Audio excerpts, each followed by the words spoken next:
Chapter 2 of the Further Adventures of Robinson Crusoe. This recording is in the public domain. The Further Adventures of Robinson Crusoe by Daniel Defoe. Chapter 2 Intervening History of Colony.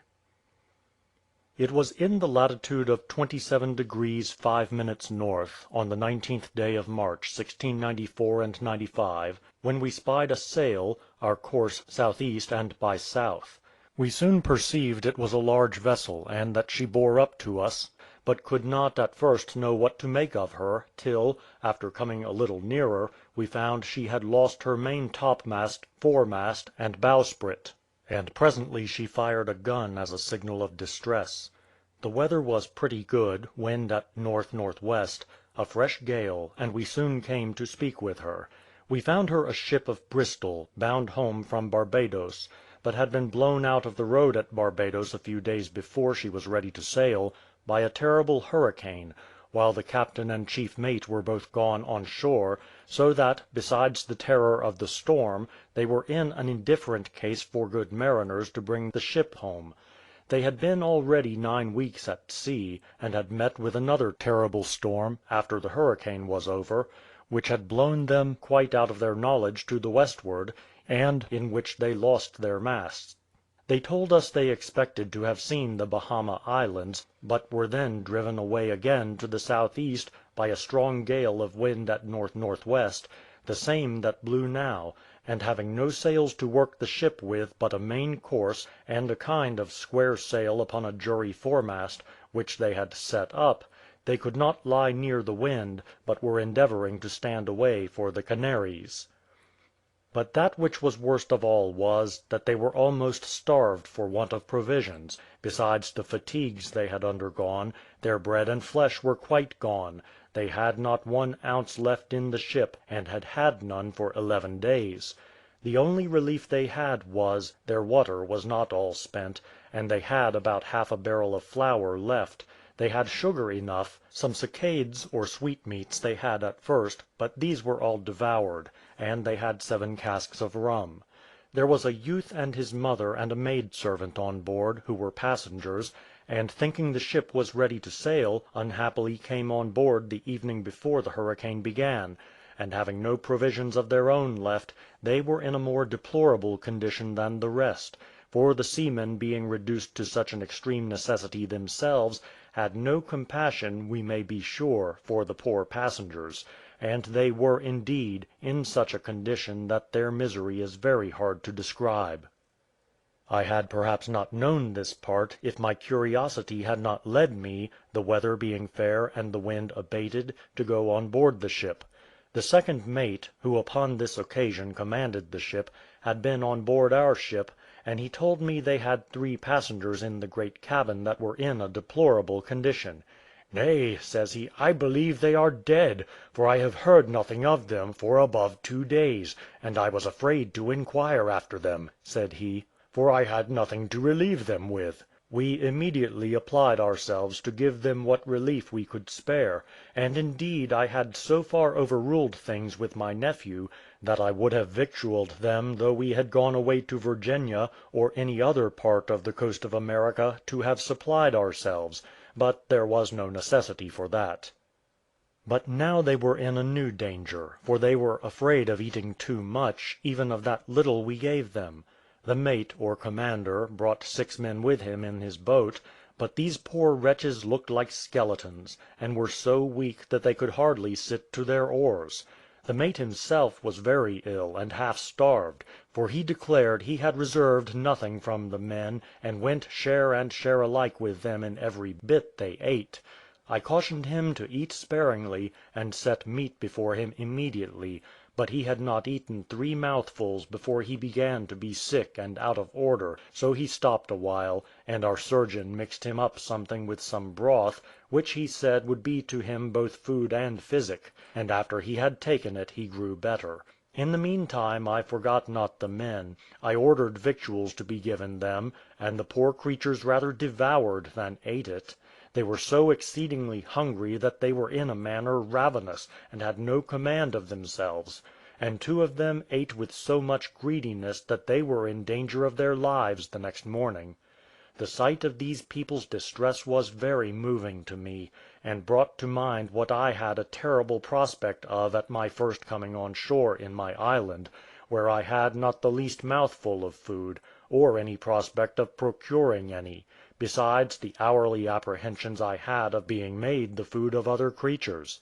But all the while the mate was thus relating to me the miserable condition of the ship's company, I could not put out of my thought the story he had told me of the 3 poor creatures in the great cabin, viz. the mother, her son, and the maid servant, whom he had heard nothing of for 2 or 3 days, and whom, he seemed to confess, they had wholly neglected, their own extremities being so great; by which I understood that they had really given them no food at all, and that therefore they must be perished, and be all lying dead, perhaps, on the floor or deck of the cabin. As I therefore kept the mate, whom we then called captain, on board with his men, to refresh them, so I also forgot not the starving crew that were left on board, but ordered my own boat to go on board the ship, and, with my mate and 12 men, to carry them a sack of bread, and 4 or 5 pieces of beef to boil. Our surgeon charged the men to cause the meat to be boiled while they stayed, and to keep guard in the cook room, to prevent the men taking it to eat raw, or taking it out of the pot before it was well boiled, and then to give every man but a very little at a time; and by this caution he preserved the men, who would otherwise have killed themselves with that very food that was given them on purpose to save their lives. At the same time I ordered the mate to go into the great cabin, and see what condition the poor passengers were in, and if they were alive, to comfort them, and give them what refreshment was proper; and the surgeon gave him a large pitcher, with some of the prepared broth which he had given the mate that was on board, and which he did not question would restore them gradually. I was not satisfied with this, but, as I said above, having a great mind to see the scene of misery which I knew the ship itself would present me with, in a more lively manner than I could have it by report, I took the captain of the ship, as we now called him, with me, and went myself, a little after, in their boat. I found the poor men on board almost in a tumult to get the victuals out of the boiler before it was ready; but my mate observed his orders, and kept a good guard at the cook room door, and the man he placed there, after using all possible persuasion to have patience, kept them off by force. However, he caused some biscuit cakes to be dipped in the pot, and softened with the liquor of the meat, which they called brewis, and gave them every one of them to stay their stomachs, and told them it was for their own safety that he was obliged to give them but little at a time; but it was all in vain, and had I not come on board, and their own commander and officers with me, and with good words, and some threats also of giving them no more, I believe they would have broken into the cook room by force, and torn the meat out of the furnace; for words are indeed of very small force next to a hungry belly. However, we pacified them, and fed them gradually and cautiously at first, and the next time gave them more, and at last filled their bellies, and the men did well enough. But the misery of the poor passengers in the cabin was of another nature, and far beyond the rest; for, as first the ship's company had so little for themselves, it was but too true that they had at first kept them very low, and at last totally neglected them, so that for 6 or 7 days it might be said they had really no food at all, and for several days before very little. The poor mother, who, as the men reported, was a woman of sense and good breeding, had spared all she could so affectionately for her son, that at last she entirely sank under it; and when the mate of our ship went in, she sat upon the floor on deck, with her back up against the sides, between 2 chairs, which were lashed fast, and her head sunk between her shoulders like a corpse, though not quite dead. My mate said all he could to revive and encourage her, and with a spoon put some broth into her mouth. She opened her lips, and lifted up one hand, but could not speak. Yet she understood what he said, and made signs to him, intimating that it was too late for her, but pointed to her child, as if she would have said they should take care of him. However, the mate, who was exceedingly moved at the sight, endeavoured to get some of the broth into her mouth, and, as he said, got 2 or 3 spoonfuls down, though I question whether he could be sure of it or not; but it was too late, and she died the same night. The youth, who was preserved at the price of his most affectionate mother's life, was not so far gone, yet he lay in a cabin bed, as one stretched out, with hardly any life left in him. He had a piece of an old glove in his mouth, having eaten up the rest of it. However, being young, and having more strength than his mother, the mate got something down his throat, and he began sensibly to revive, though, by giving him some time after but 2 or 3 spoonfuls extraordinary, he was very sick, and brought it up again. But the next care was the poor maid. She lay all along upon the deck, hard by her mistress, and just like one that had fallen down in a fit of apoplexy, and struggled for life. Her limbs were distorted, one of her hands was clasped round the frame of the chair, and she gripped it so hard that we could not easily make her let it go. Her other arm lay over her head, and her feet lay both together, set fast against the frame of the cabin table. In short, she lay just like one in the agonies of death, and yet she was alive too. The poor creature was not only starved with hunger, and terrified with the thoughts of death, but, as the men told us afterward, was broken hearted for her mistress, whom she saw dying for 2 or 3 days before, and whom she loved most tenderly. We knew not what to do with this poor girl, for when our surgeon, who was a man of very great knowledge and experience, had, with great application, recovered her as to life, he had her upon his hands still, for she was little less than distracted for a considerable time after. Whoever shall read these memorandums must be desired to consider that visits at sea are not like a journey into the country, where sometimes people stay a week or a fortnight at a place. Our business was to relieve this distressed ship's crew, but not lie by for them; and though they were willing to steer the same course with us for some days, yet we could carry no sail to keep pace with a ship that had no masts. However, as their captain begged of us to help him to set up a main topmast, and a kind of a topmast to his jury foremast, we did, as it were, lie by him for 3 or 4 days; and then, having given him 5 barrels of beef, a barrel of pork, 2 hogsheads of biscuit, and a proportion of peas, flour, and what other things we could spare, and taking 3 casks of sugar, some rum, and some pieces of 8 from them for satisfaction, we left them, taking on board with us, at their own earnest request, the youth and the maid, and all their goods. The young lad was about 17 years of age, a pretty, well-bred, modest, and sensible youth, greatly dejected with the loss of his mother, and also at having lost his father but a few months before, at Barbados.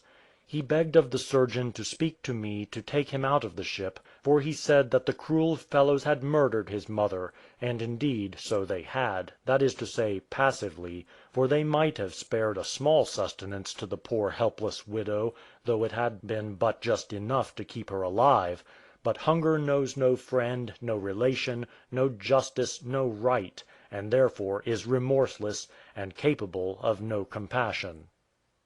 The surgeon told him how far we were going, and that it would carry him away from all his friends, and put him, perhaps, in as bad circumstances almost as those we found him in, that is to say, starving in the world. He said it mattered not whither he went, if he was but delivered from the terrible crew that he was among; that the captain, by which he meant me, for he could know nothing of my nephew, had saved his life, and he was sure would not hurt him; and as for the maid, he was sure, if she came to herself, she would be very thankful for it, and let us carry them where we would.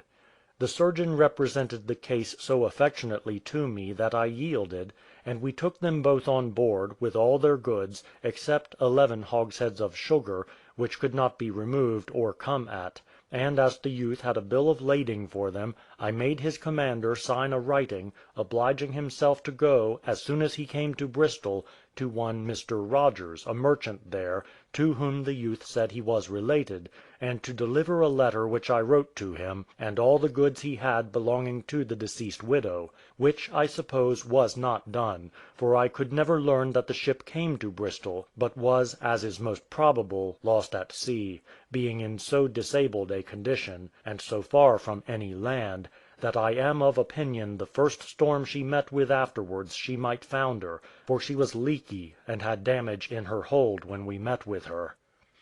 I was now in the latitude of 19 degrees 32 minutes, and had hitherto a tolerable voyage as to weather, though at first the winds had been contrary. I shall trouble nobody with the little incidents of wind, weather, currents, etc., on the rest of our voyage; but to shorten my story, shall observe that I came to my old habitation, the island, on the 10th of April, 1695. It was with no small difficulty that I found the place; for as I came to it, and went to it before on the south and east side of the island, coming from the Brazils, so now, coming in between the main and the island, and having no chart for the coast, nor any landmark, I did not know it when I saw it, or know whether I saw it or not.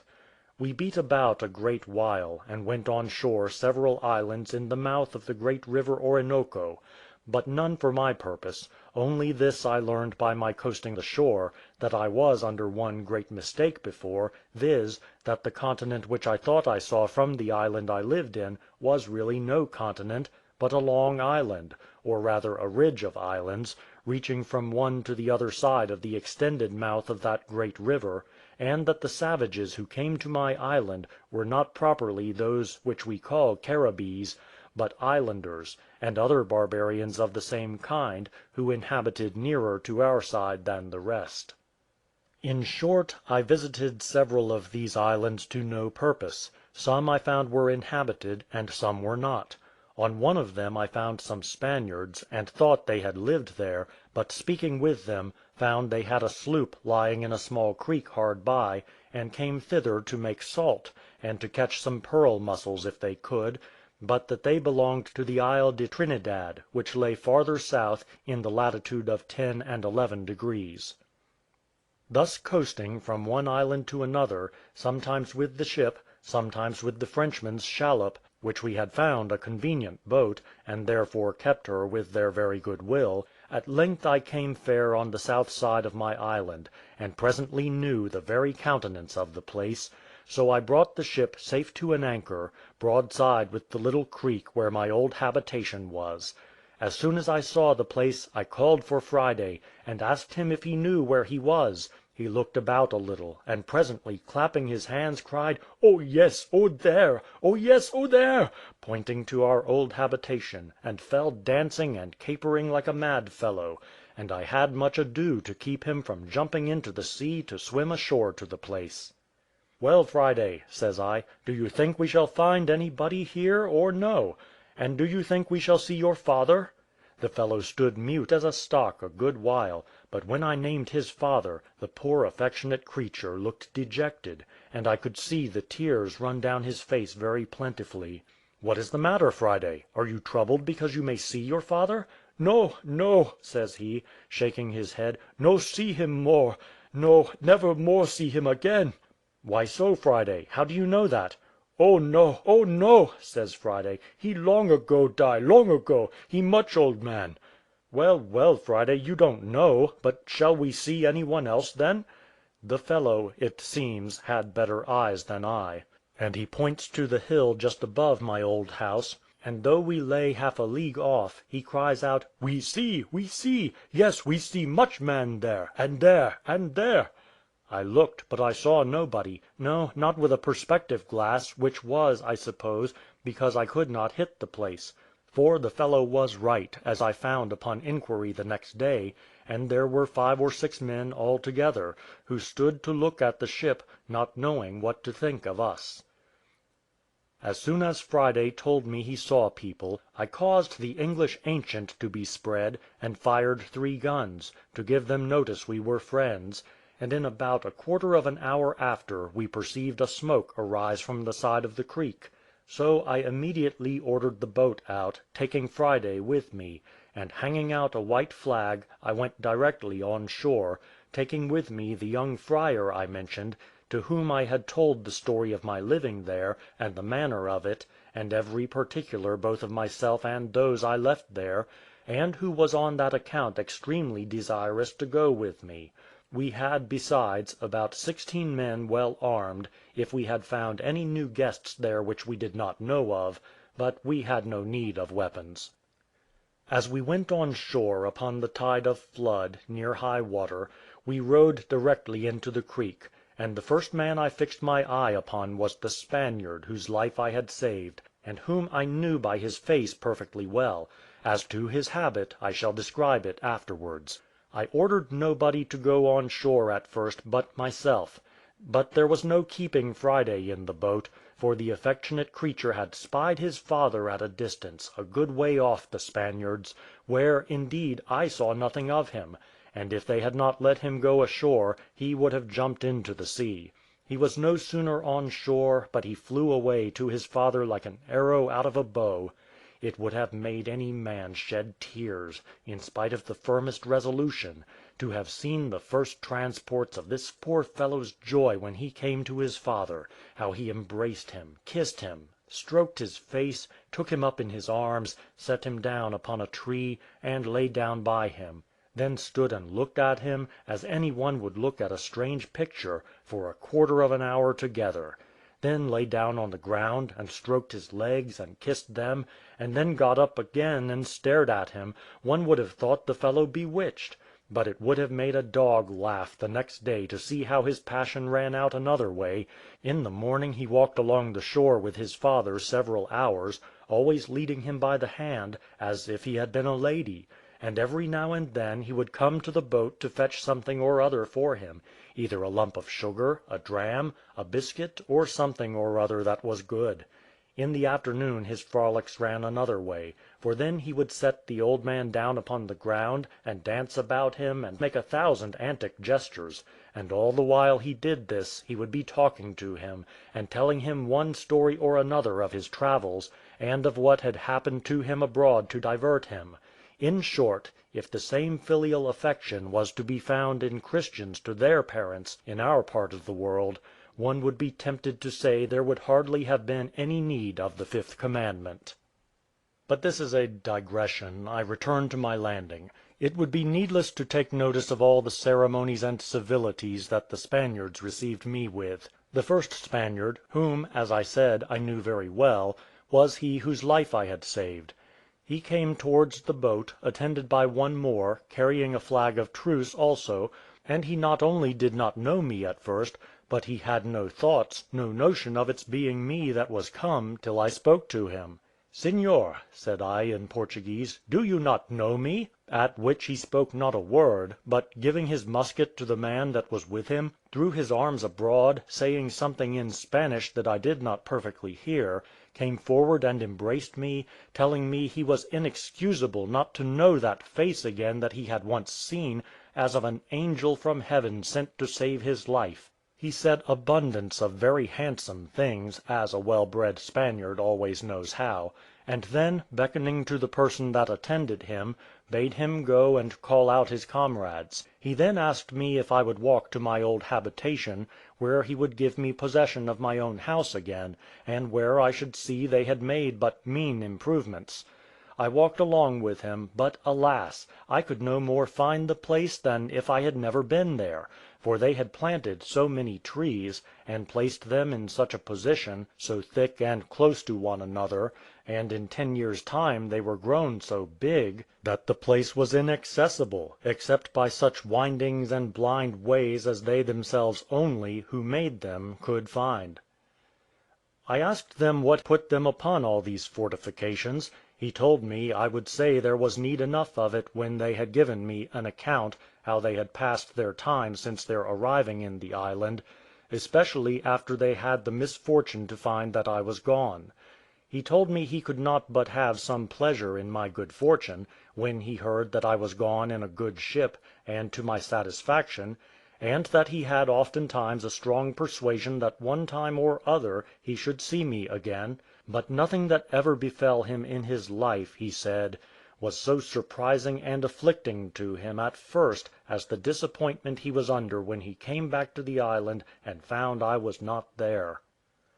As to the 3 barbarians, so he called them, that were left behind, and of whom, he said, he had a long story to tell me, the Spaniards all thought themselves much better among the savages, only that their number was so small; and, says he, had they been strong enough, we had been all long ago in purgatory; and with that he crossed himself on the breast. But, sir, says he, I hope you will not be displeased when I shall tell you how, forced by necessity, we were obliged for our own preservation to disarm them, and make them our subjects, as they would not be content with being moderately our masters, but would be our murderers.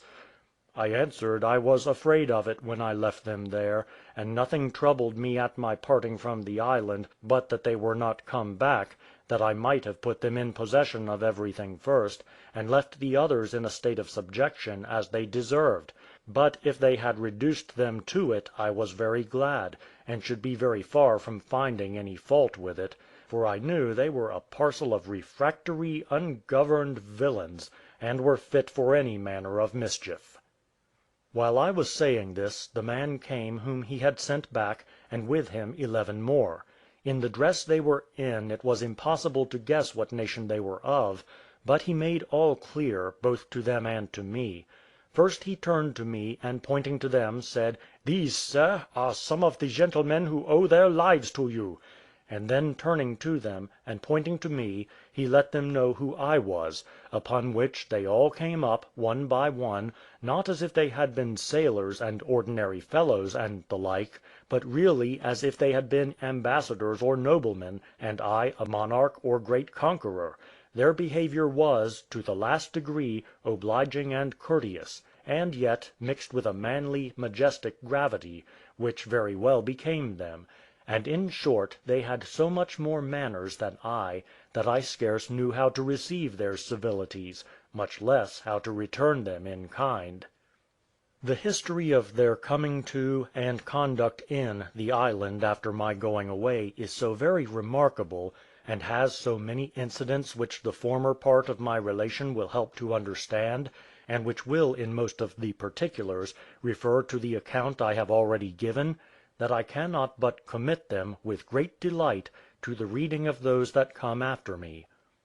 In order to do this as intelligibly as I can, I must go back to the circumstances in which I left the island, and the persons on it, of whom I am to speak. And first it is necessary to repeat that I had sent away Friday's father and the Spaniard, the 2 whose lives I had rescued from the savages, in a large canoe to the main, as I then thought it, to fetch over the Spaniard's companions that he left behind them, in order to save them from the like calamity that he had been in, and in order to succour them for the present, and that, if possible, we might together find some way for our deliverance afterwards. When I sent them away, I had no visible appearance of, or the least room to hope for, my own deliverance, any more than I had 20 years before; much less had I any foreknowledge of what afterwards happened, I mean of an English ship coming on shore there to fetch me off; and it could not be but a very great surprise to them, when they came back, not only to find that I was gone, but to find 3 strangers left on the spot, possessed of all that I had left behind me, which would otherwise have been their own. The first thing, however, which I inquired into, that I might begin where I left off, was of their own part, and I desired the Spaniard would give me a particular account of his voyage back to his countrymen with the boat, when I sent him to fetch them over. He told me there was little variety in that part, for nothing remarkable happened to them on the way, having had very calm weather and a smooth sea. As for his countrymen, it could not be doubted, he said, but that they were overjoyed to see him; it seems he was the principal man among them, the captain of the vessel they had been shipwrecked in having been dead some time. They were, he said, the more surprised to see him, because they knew that he was fallen into the hands of the savages, who, they were satisfied, would devour him as they did all the rest of their prisoners; that when he told them the story of his deliverance, and in what manner he was furnished for carrying them away, it was like a dream to them, and their astonishment, he said, was somewhat like that of Joseph's brethren when he told them who he was, and the story of his exaltation in Pharaoh's court. But when he showed them the arms, the powder, the ball, the provisions that he had brought them for their journey or voyage, they were restored to themselves, took a just share of the joy of their deliverance, and immediately prepared to come away with him.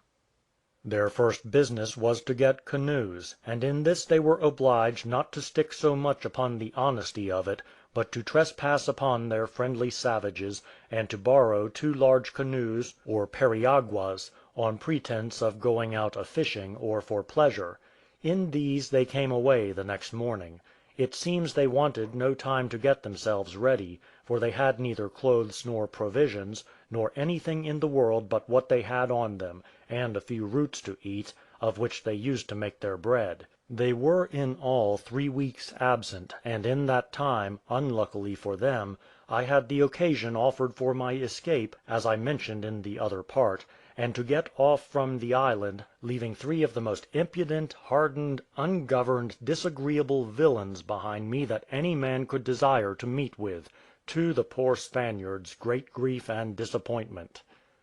The only just thing the rogues did was, that when the Spaniards came ashore, they gave my letter to them, and gave them provisions and other relief, as I had ordered them to do.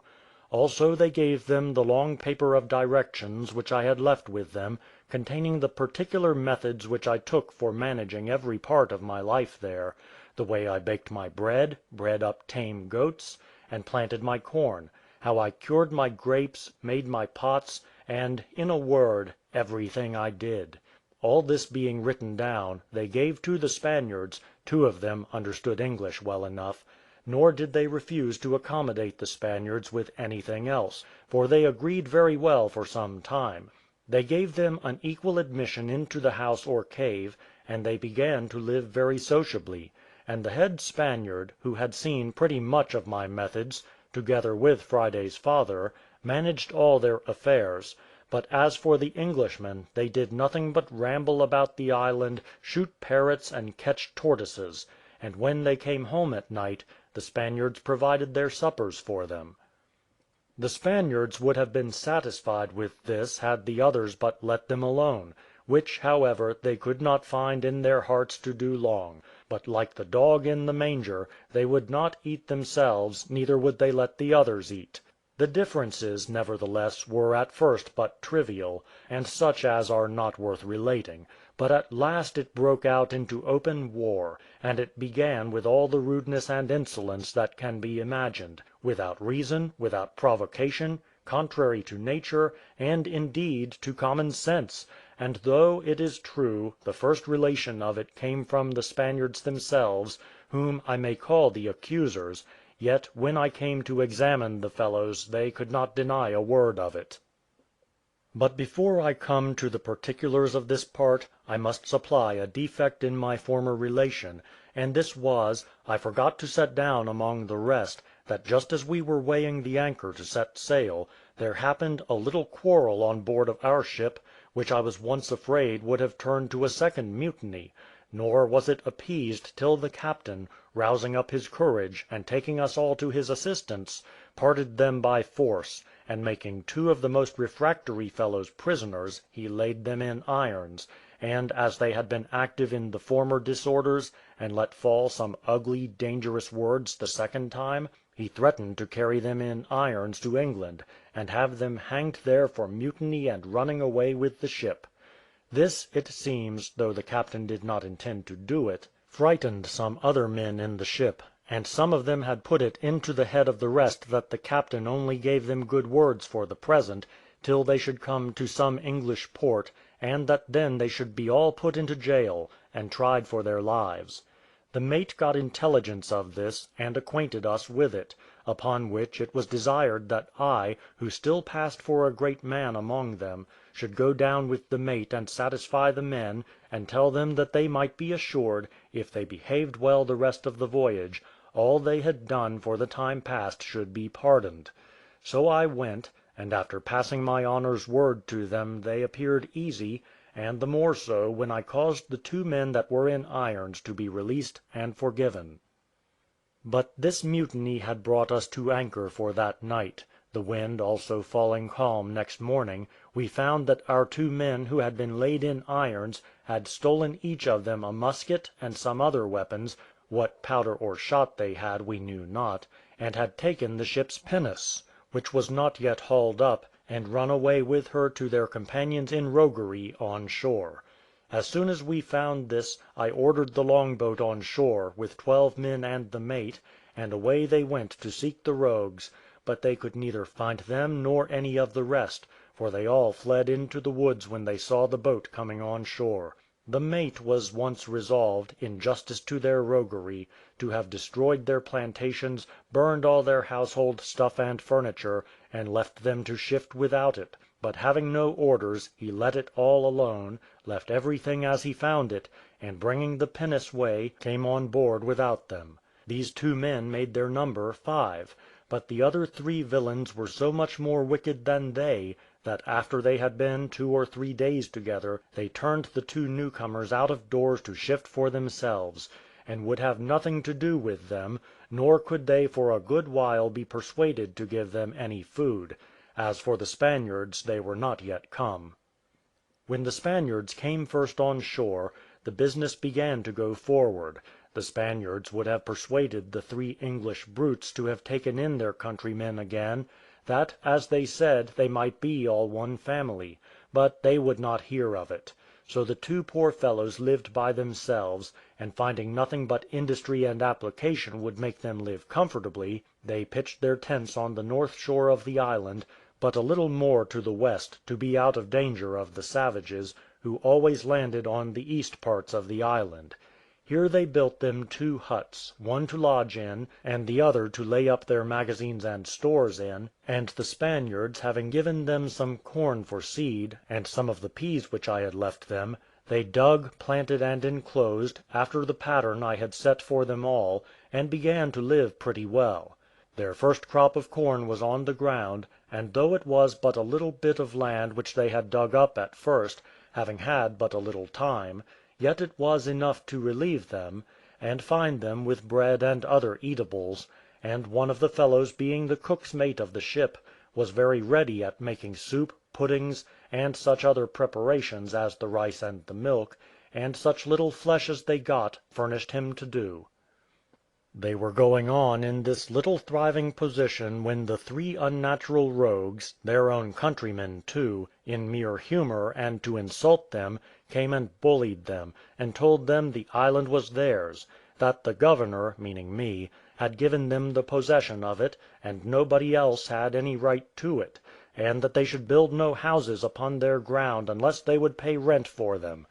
The 2 men, thinking they were jesting at first, asked them to come in and sit down, and see what fine houses they were that they had built, and to tell them what rent they demanded; and one of them merrily said if they were the ground landlords, he hoped if they built tenements upon their land, and made improvements, they would, according to the custom of landlords, grant a long lease, and desired they would get a scrivener to draw the writings. One of the 3, cursing and raging, told them they should see they were not in jest, and going to a little place at a distance, where the honest men had made a fire to dress their victuals, he takes a firebrand, and claps it to the outside of their hut, and set it on fire. Indeed, it would have been all burned down in a few minutes if one of the 2 had not run to the fellow, thrust him away, and trod the fire out with his feet, and that not without some difficulty too.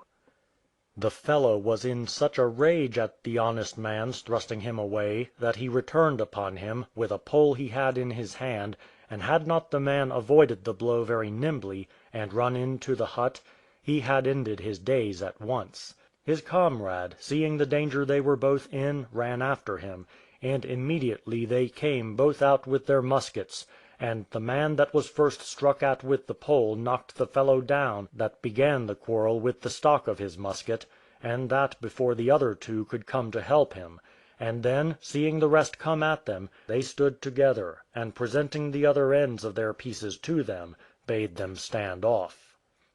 The others had firearms with them too, but one of the two honest men, bolder than his comrade, and made desperate by his danger, told them if they offered to move hand or foot they were dead men, and boldly commanded them to lay down their arms. They did not, indeed, lay down their arms, but seeing him so resolute, it brought them to a parley, and they consented to take their wounded man with them, and be gone; and, indeed, it seems the fellow was wounded sufficiently with the blow. However, they were much in the wrong, since they had the advantage, that they did not disarm them effectually, as they might have done, and have gone immediately to the Spaniards, and given them an account how the rogues had treated them; for the three villains studied nothing but revenge, and every day gave them some intimation that they did so. CHAPTER 3